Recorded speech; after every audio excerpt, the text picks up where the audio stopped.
¿Cómo la crisis ha cambiado tu manera de consumir? Bueno, pues me ha hecho más conservador y ahora mismo me pienso mucho más lo que consumo respecto a como lo hacía antes.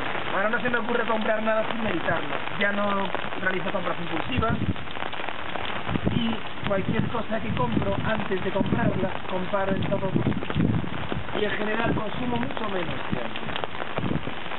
Y la crisis ha cambiado tu manera de ver el futuro.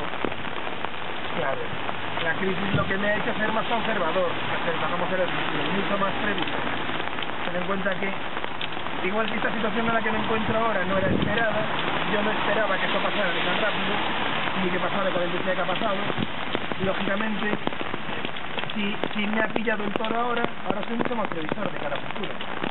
¿Y crees que tu generación estaba preparada para afrontar una crisis económica? Posiblemente no. Posiblemente lo tuviéramos todo muy fácil y fuese